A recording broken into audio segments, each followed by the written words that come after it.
আমার শ্বশুর আজকে ৬,০০০ টাকা দিচ্ছে আমাকে। এখন এটা দিয়ে পাকিস্তানি ড্রেস কিনবো নাকি তানাবানা শাড়ি কিনবো সেইটাই বুঝতে পারতেছি না। তো ফাইনালি আজকে আমি বের হলাম ঈদ শপিং করতে। আমি তো ভীষণ এক্সাইটেড। বেশ কয়েকদিন হলো বাড়ির সবাইকে শপিং করে দিছি, আমার জন্য মানে নিজের জন্য আমি কিছুই নিতে পারিনি। আজকে অবশেষে শ্বশুরের দেওয়া টাকা নিয়ে বের হয়ে গেলাম নিজের জন্য শপিং করতে। ঈদের ভাইবস তো অলরেডি শুরু হয়ে গেছে বাজারে, একদম লাইটিং করা। আর আজকে কিন্তু আমি একা বের হইনি, আমি, আমার হাজবেন্ড, আমার ননদিনী তিনজন মিলে বের হয়েছি, কারণ আমি একা একা চুজ করতে পারবো না। প্রথমে আসছি শাড়ির দোকানে। আগে তো আমি শাড়ি পরতাম না বললেই চলে, বাট এখন আমি ম্যারিড পার্সন, বিয়ে যেহেতু হয়ে গেছে, এখন ভাবছি এই ঈদে একটা শাড়ি কিনবো। অনলাইনের ভাইরাল সেই তানাবানা শাড়ি এই দোকানেও পেয়ে গেলাম, বাট শাড়িগুলোর যে দাম, বাপরে বাপ, ৩,৫০০ টাকা এক একটা শাড়ির দাম। তো এখান থেকে একটা শাড়ি আমি নিয়ে নিলাম, আর কোনটা নিলাম সেটা ঈদের দিন দেখতে পাবা। ঈদের জামা আগে দেখিয়ে দিব না, তাহলে আমার ঈদটাই পুরনো হয়ে যাবে। ছোটবেলায় এগুলাই করতাম তাই না, ঈদের ড্রেস নিয়ে লুকিয়ে রাখতাম যাতে কেউ না দেখে। একটা শাড়ি তো আমার হয়ে গেছে, আমার হাজবেন্ড বললো আরেকটা শাড়ি নিতে ঈদের দিন সকালে পরার জন্য, তাই আরেকটা সিম্পল শাড়ি আমি নিয়ে নিলাম। আসলে শাড়ির এত দাম হয় না, এই শাড়ির সাথে ম্যাচিং ব্লাউজ পেটিকোট নিতে যত টাকা খরচ পড়ে আর তার থেকেও বেশি টাকা লাগে এগুলো বানাতে, মানে মজুরিতে বেশি টাকা চলে যায়। এই জন্য আসলে মেয়েদের শপিং এ এত টাকা খরচ হয়। নিজের জন্য তো শাড়ি নিয়ে নিলাম, ননদটাকে সাথে নিয়ে আসছি, ওকে কিছু কিনে না দিলে হয়? একটা মাত্র ননদ, আমার কিছু না নিয়ে দিলে তো মন খারাপ করবে, তাই ওকে নিয়ে চলে আসলাম একটা থ্রি পিসের দোকানে। ওকে আজকে সুন্দর দেখে একটা পাকিস্তানি থ্রি পিস কিনে দিব।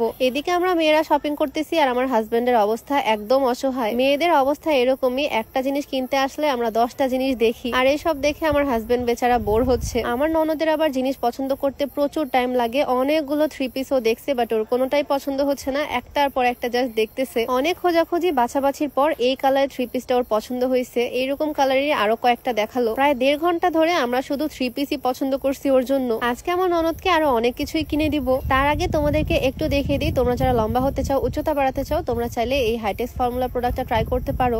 এইটা বাংলাদেশের বিএসটিআই কর্তৃক অনুমোদিত আর পরীক্ষিত হয়। এটাতে কোনো রকমের সাইড ইফেক্টের ভয় নাই। এটা মূলত হাড়ের শক্তি বৃদ্ধি করে আর হাড়ের বৃদ্ধির মাধ্যমে দেহের উচ্চতা বৃদ্ধি করে। এইটা তোমরা haven of proven beauty Facebook page থেকে পেয়ে যাবা। পেজটা আমার ডেসক্রিপশনে মেনশন করে দেওয়া থাকবে। তো ননদিনীর জন্য ফাইনালি এখান থেকে একটা পাকিস্তানি ড্রেস পছন্দ করে নিলাম, আর ওকে এই ঈদে এটা আমি গিফট করলাম। বাট আমার ননদের বায়না ও আরো একটা ড্রেস নিবে, তাই বললাম সেম দোকান থেকে আর ড্রেস নিব না, এক দোকানে সব ড্রেস একই রকম, এই দোকানে আর তোমার পছন্দ হবে না, অন্য আরেকটা দোকানে চলে আসলাম। আমি তো জাস্ট টেনশন করতেছি, ইফতারের পরপরই আমরা বের হয়েছিলাম আর এখন বাজে প্রায় রাত 10টা। ড্রেস আর শাড়ি তো কেনা হয়েছে, আমি ভাবতেছিলাম ম্যাচিং আমরা জুতাও কিনবো ড্রেসের সাথে। এখানেও অনেকগুলো থ্রি পিস আমার ননদ দেখলো, বাট কোনোটাই পছন্দ হয়নি, তাই আর নেওয়া হলো না। তবে আমার ননদকে যে থ্রি পিসটা কিনে দিছি সেটা মাশাআল্লাহ অনেক বেশি সুন্দর, তোমরা ঈদের দিন দেখতে পাবা, ওকে পরলে অনেক সুন্দর লাগবে। তো আজকে আমার আর আমার ননদিনীর শপিং ডান, আমরা দুজনেই তো ভীষণ খুশি। রাস্তার পাশে একটা দোকানে আমি এরকম টাইগার প্রিন্টের একটা হিজাব দেখতে পেলাম। এই হিজাবগুলো আমি খুবই পছন্দ করি, স্পেশালি টাইগার প্রিন্ট আমার অনেক পছন্দ, তাই এই হিজাবটা নিয়ে নিলাম। এইটার কোনো প্ল্যানই ছিল না, জাস্ট পছন্দ হয়েছে আর নিয়ে নিলাম। আর প্রায় রাত 10:30টার দিকে আমরা আসলাম জুতার দোকানে। ঈদের বাজার ঠিকই, বাট এত রাতে ভিড় একদম কম, মানুষজন নাই, অনেক দোকানও বন্ধ হয়ে গেছে।